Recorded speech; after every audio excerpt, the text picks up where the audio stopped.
रेवाड़ी जिले में एक युवक का अपहरण कर बेरहमी से पीटने के मामले में 1 माह बीत जाने के बाद भी पुलिस के हाथ खाली है। इससे नाराज ग्रामीण ने आज गुरुवार को जिला सचिवालय पहुंचे एसपी गौरव राय पुरोहित से मुलाकात की और आरोप लगाया कि रामपुरा थाना पुलिस आरोपियों को गिरफ्तार नहीं कर रही। एसपी ने आश्वासन दिया है कि आरोपियों को जल्द ही पकड़ लिया जाएगा। गाँव मुंदी निवासी पीड़ित अमित ने बताया कि उसके साथ यह घटना 28 मई को हुई थी। बस से उतार कर उसका अपहरण कर लिया था। इसमें सरपंच के पति व अन्य लोग शामिल थे। उन्होंने कहा कि मैं पिछले एसपी से 3 बार मिला, लेकिन एसएचओ से कई बार मिला, कोई भी कार्रवाई नहीं हुई, न ही आरोपी पकड़ पाए। पुलिस ने अभी तक घटना में शामिल केवल एक ही आरोपी गिरफ्तार किया गया बताया गया है। वहीं बिना किसी रंजिश में उसका अपहरण कर मारपीट की थी। आरोपी गिरफ्तारी को लेकर आज नए एसपी से भी मिले हैं। वहीं रेवाड़ी के गाँव मुंदी का रहने वाला अमित शहर का अरोड़ा नर्सिंग में स्टाफ के कार्य पर है। रोजाना की तरह वह 28 मई की शाम को ड्यूटी पर जाने के लिए अपने गांव के बस स्टैंड से प्राइवेट बस में सवार हुआ था। जब वह अलीनगर फ्लाईओवर के पास पहुंचा तो पीछे से आई गुरुग्राम नंबर के एक वैगनर कार ने 3-4 लड़कों ने बस से आगे लगाकर गाड़ी को रुकवा लिया। बस की पिछली सीट पर बैठे अमित को घसीटते हुए नीचे उतार कर अपनी गाड़ी में ले गए। आरोपियों में गाँव मुंदी निवासी नवीन और उसके साथी शामिल थे।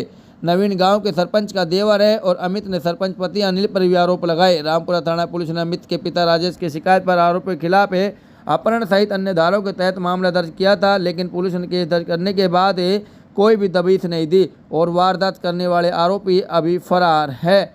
वहीं आपको बता दें, आज नाराज ग्रामीण ने एसपी गौरव राय पुरोहित से मुलाकात की है और मुलाकात करने के बाद उन्होंने एसपी को सारी अपनी आपबीती बताई है।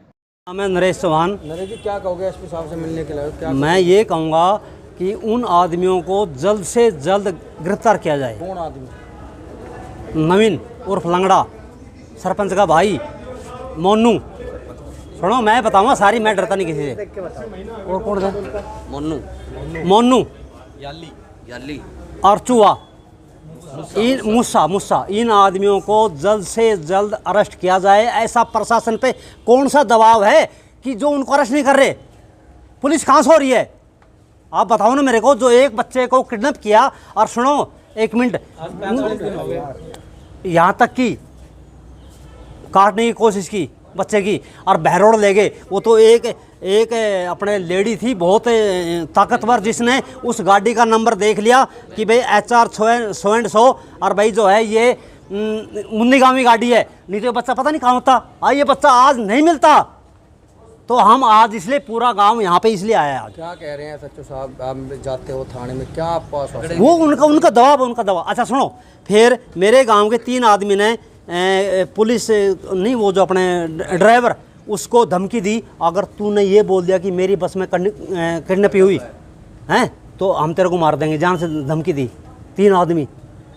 ठीक है, तो इस मामले को संगीन लिया जाए और मैं प्रधानमंत्री को जाऊंगा।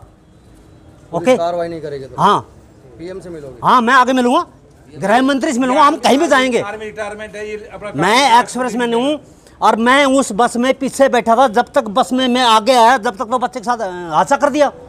मैं भी ड्यूटी कर रहा हूँ। आप भी उसी बस में? हाँ, मैं उस बस में था। मैं जब तक पीछे से आगे आया, जब तक तो बच्चे को उतार लिया।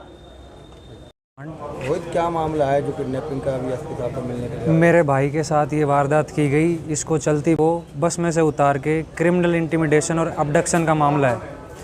इसमें ना तो अभी तक कोई अरेस्ट हुआ है और सुनने में आ रहा है कि किसी एक को जमानत भी दे दी गई है। तो पूरा गांव ये पूछने के लिए आया है एसपी साहब से कि किस बेस पे जमानत दे दी गई है और कौन व्यक्ति हैं जो अभी तक अरेस्ट नहीं हुए हैं। ये बहुत ही संगीन मामला है और बच्चे को ड्यूटी पे जाते हुए उतार के वो पकड़े गए। अगर ना पकड़े तो इसके साथ और क्या क्या वारदात हो जाती। एक लेडी थी, एक लेडी, हम बताओ क्या क्या वारदात हो जाती। और अगर उनके मन में क्या क्रिमिनल इंटेंशन थे, उनके मन में क्या मर्डर का था, क्या रैंसम का था, क्या वो फिरौती मांगना चाहते थे, ये अभी तक कोई क्लियर नहीं हुआ है। तो पुलिस प्रशासन इस पे कार्य करे।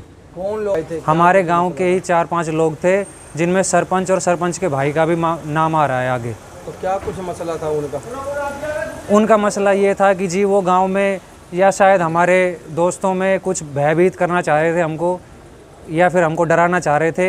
पता नहीं क्या मामला था, लेकिन पुलिस से मिल रहे हो, कोई सुनवाई नहीं हो रही। क्या मानते हो कि पुलिस कार्य प्रणाली ठीक नहीं है? पुलिस को अपना कार्य करना चाहिए। पता नहीं जी वो कार्य प्रणाली ठीक नहीं है या वो क्या, उनके ऊपर क्या दबाव है, लेकिन उनको अपना काम करना चाहिए। मामला बिल्कुल साफ़ है, सामने है। चलती बस में से, पब्लिक ट्रांसपोर्ट की बस में से बच्चे को उतार के बुरी तरीके से पीटा गया, किडनैप कर लिया गया और दूर किसी दूसरे डिस्ट्रिक्ट में जाके छोड़ दिया गया। अगर किसी कारण से पता नहीं लगता तो पता नहीं क्या हो जाता। जी हमारे बच्चा किडनैप कर लिया था। कौन लोग थे? वो गांव के ही थे 4 लोग, उनमें सरपंच का पति भी था। किडनैपिंग का कारण क्या था? कोई कारण नहीं था, वो कोई छोटी मोटी मार पिटाई थी और कोई कारण भी नहीं था, ऐसा मोटा इशू भी नहीं था। छोटी मोटी मार पड़े, पहले कोई लड़ाई झगड़ा हुआ? कोई लड़ाई झगड़ा नहीं, वैसे ही हो गया था बस। तो क्या कह रही रामपुर एसएचओ अभी मिले हो एसएचओ से भी? एसएचओ साहब के पास जाएंगे, अब पहले तो मिल ही आए थे, उन्होंने आश्वासन ही दिया है कि भाई कर रहे हैं, कार्रवाई कर रहे हैं। कोई कार्रवाई नहीं हो रही, हम कई बार चक्कर काट लिए, पूरा गाँव आ गया, अब दोबारा फिर आ रहे, 3 बार आ लिए, लेकिन पुलिस की कार्यप्रणाली ठीक नहीं है। हाँ जी। नाम है जी। अमित, क्या कुछ समस्या है भी? आप एसपी साहब से मुलाकात करने के लिए आए हो? ये जी मेरी किडनैपिंग 28 मई को मेरे गांव के 4 युवकों ने मेरे को बस से उतार के कर ली थी। उसके बाबत उसमें ये सरपंच का पति भी था इन्वॉल्व और एक और लड़का था परवीन याली। तो मैंने 3 बार तो मैं एसपी साहब से मिल चुका उसमें, जो पहले वाले एसपी साहब से उससे, उसके बाद एसएचओ से मिल लिया, लेकिन झूठा आश्वासन दिया जा रहा है बार बार। अब ये जो नए एसपी साहब आए हैं इनसे मिल रहा हूँ आज। क्या कोई मामला था जो किडनैपिंग को लेकर? क्या कोई रंजिश चली आ रही है? कोई रंजिश नहीं थी जी। क्या मामला था? क्या सामने निकल के आया जो एफआईआर दर्ज हो गई? एफआईआर जी मेरे साथ तो कोई रंजिश नहीं थी उसकी, कोई रंजिश नहीं थी। बिना रंजिश उठा के ले गए मेरे को।